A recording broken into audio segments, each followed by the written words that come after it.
2 Samuel அதிகாரம் 24. கர்த்தருடைய கோபம் திரும்ப இஸ்ரவேலின் மேல் மூண்டது. இஸ்ரவேல் யூதா என்பவர்களை லெக்கம் பார் என்று அவர்களுக்கு விரோதமாய் சொல்லுகிறதற்கு தாவீது ஏவப்பட்டான். அப்படியே ராஜா தன்னோடிருக்கிற சேனாபதியாகிய யோவாபை பார்த்து, ஜனங்களின் லெக்கத்தை நான் அறியும்படிக்கு நீ தான் முதல் பெயர்செபா மட்டுமுள்ள இஸ்ரவேலரின் கோத்திரமெங்கும் சுற்றித் திரிந்து ஜனங்களை தொகையிடுங்கள் என்றான். அப்பொழுது யோவாப் ராஜாவை பார்த்து, ராஜாவாகிய என் ஆண்டவனுடைய கண்கள் காணும்படி உம்முடைய தேவனாகிய கர்த்தர் ஜனங்களை இப்பொழுது இருக்கிறதை பார்க்கிலும் 100 மடங்கு அதிகமாய் வர்த்திக்க பண்ணுவாராக. ஆனாலும் என் ஆண்டவனாகிய ராஜா இந்த காரியத்தை விரும்புகிறது என்ன என்றான். ஆகிலும் யோவாபும் இராணுவ தலைவரும் சொன்ன வார்த்தை செல்லாதபடிக்கு ராஜாவின் வார்த்தை பலத்தது. அப்படியே இஸ்ரவேல் ஜனங்களை தொகையிட யோவாபும் இராணுவ தலைவரும் ராஜாவை விட்டு புறப்பட்டு போய் யோர்தானை கடந்து காத் என்னும் ஆறுகளின் நடுவே இருக்கிற பட்டணத்திற்கு வலது புறமான ஆரோவேரிலும் யாசேரிடத்திலும் பாளையமிறங்கி அங்கே இருந்து கீலேயாத்திற்கும் தாதீம் ஒத்சிக்கும் போய் அங்கே இருந்து தான்யானுக்கும் சீதோனின் சுற்றுப்புறங்களுக்கும் போய் பிற்பாடு தீரு என்னும் கோட்டைக்கும் ஏவியர் கானானியருடைய சகல பட்டணங்களுக்கும் போய் அங்கே இருந்து யூதாவின் தென்புறமான பெயர்செபாவுக்கு போய் இப்படி தேசமெங்கும் சுற்றித் திரிந்து 9 மாதமும் 20 நாளும் ஆன பிற்பாடு எருசலேமுக்கு வந்தார்கள். யோவாப் ஜனத்தை லெக்கம் பார்த்த தொகையை ராஜாவுக்கு கொடுத்தான். இஸ்ரவேலிலே பட்டயம் உருவத்தக்க யுத்த சேவகர் 8 லட்சம் பேர் இருந்தார்கள். யூதா மனுஷர் 5 லட்சம் பேர் இருந்தார்கள். இவ்விதமாய் ஜனங்களை எண்ணின பின்பு ராஜாவின் இருதயம் அவனை வாதித்தது. அப்பொழுது தாவீது கர்த்தரை நோக்கி, நான் இப்படி செய்ததினாலே பெரிய பாவம் செய்தேன். இப்போதும் ஆண்டவரே, உமது அடியானின் அக்கிரமத்தை நீக்கிவிடும். நான் மகா புத்தியீனமாய் செய்தேன் என்றான். தாவீது காலமே எழுந்திருந்தபோது தாவீதின் ஞானதிருஷ்டிக்காரனாகிய காத் என்னும் தீர்க்கதரிசிக்கு கர்த்தருடைய வார்த்தை உண்டாகி சொன்னது, நீ தாவீதினிடத்தில் போய் 3 காரியங்களை உனக்கு முன்பாக வைக்கிறேன்.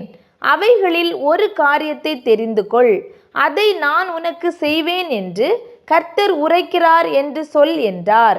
அப்படியே காத் தாவீதினிடத்தில் வந்து அவனை நோக்கி, உம்முடைய தேசத்திலே 7 வருஷம் பஞ்சம் வர வேண்டுமோ, அல்லது 3 மாதம் உம்முடைய சத்துருக்கள் உம்மை பின்தொடர நீர் அவர்களுக்கு முன்பாக ஓடி போக வேண்டுமோ, அல்லது உம்முடைய தேசத்திலே 3 நாள் கொள்ளை நோய் உண்டாக வேண்டுமோ? இப்போதும் என்னை அனுப்பினவருக்கு நான் என்ன மறு உத்தரவு கொண்டு போக வேண்டும் என்பதை நீர் யோசித்து பாரும் என்று சொன்னான். அப்பொழுது தாவீது காத்தை நோக்கி, கொடிய இடுக்கணில் அகப்பட்டிருக்கிறேன். இப்போது நாம் கர்த்தருடைய கையிலே விழுவோமாக. அவருடைய இரக்கங்கள் மகா பெரியது. மனுஷர் கையிலே விழாதிருப்பேனாக என்றான். அப்பொழுது கர்த்தர் இஸ்ரவேலிலே அன்று காலமே தொடங்கி குறித்த காலம் வரைக்கும் கொள்ளை நோயை வரப்பண்ணினார்.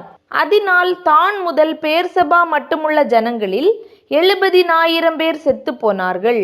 தேவதூதன் எருசலேமை அழிக்க தன் கையை அதின்மேல் நீட்டின போது கர்த்தர் அந்த தீங்குக்கு மனஸ்தாபப்பட்டு ஜனங்களை சங்கரிக்கிற தூதனை நோக்கி, போதும், இப்போது உன் கையை நிறுத்து என்றார். அந்த வேளையில் கர்த்தருடைய தூதன் எபூசியனாகிய அர்வனாவின் போரடிக்கிற களத்திற்கு நேரே இருந்தான். ஜனத்தை உபாதிக்கிற தூதனை தாவீது கண்டபோது அவன் கர்த்தரை நோக்கி, இதோ, நான் தான் பாவம் செய்தேன், நான் தான் அக்கிரமம் பண்ணினேன். இந்த ஆடுகள் என்ன செய்தது?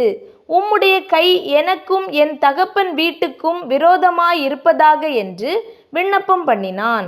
அன்றைய தினம் காத் என்பவன் தாவீதினிடத்தில் வந்து அவனை நோக்கி, நீர் போய் எபூசியனாகிய அர்வனாவின் களத்திலே கர்த்தருக்கு ஒரு பலிபீடத்தை உண்டாக்கும் என்றான்.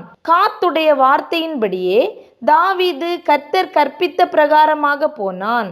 அர்வனா ஏறிட்டு பார்த்து ராஜாவும் அவனுடைய ஊழியக்காரரும் தன்னிடத்தில் வருகிறதை கண்டு அர்வனா எதிர்கொண்டு போய் தரை மட்டும் குனிந்து ராஜாவை வணங்கி, ராஜாவாகிய என் ஆண்டவன் தமது அடியானிடத்தில் வருகிற காரியம் என்ன என்று கேட்டதற்கு தாவீது, வாதை ஜனத்தை விட்டு நிறுத்தப்பட கர்த்தருக்கு ஒரு பலிபீடத்தை கட்டும்படிக்கு இந்த களத்தை உன் கையிலே கொள்ள வந்தேன் என்றான். அர்வனா தாவீதை பார்த்து, ராஜாவாகிய என் ஆண்டவன் இதை வாங்கி கொண்டு தம்முடைய பார்வைக்கு நலமானபடி பலியிடுவாராக. இதோ தகன பலிக்கு மாடுகளும் விறகுக்கு போரடிக்கிற உருளைகளும் மாடுகளின் நுகத்தடிகளும் இங்கே இருக்கிறது என்று சொல்லி, அர்வனா ராஜயோக்கியமாய் அவை எல்லாவற்றையும் ராஜாவுக்கு கொடுத்த பின்பு அர்வனா ராஜாவை நோக்கி, உம்முடைய தேவனாகிய கர்த்தர் உம்மிடத்தில் கிருபையாய் இருப்பாராக என்றான். ராஜா அர்வனாவை பார்த்து, அப்படியல்ல, நான் இலவசமாய் வாங்கி என் தேவனாகிய கர்த்தருக்கு சர்வாங்க தகன பலிகளை செலுத்தாமல் அதை உன் கையிலே விலைக்கிரயமாய் வாங்குவேன் என்று சொல்லி, தாவீது அந்த களத்தையும் மாடுகளையும் 50 சேக்கல் நிறை வெள்ளிக்கு கொண்டான்.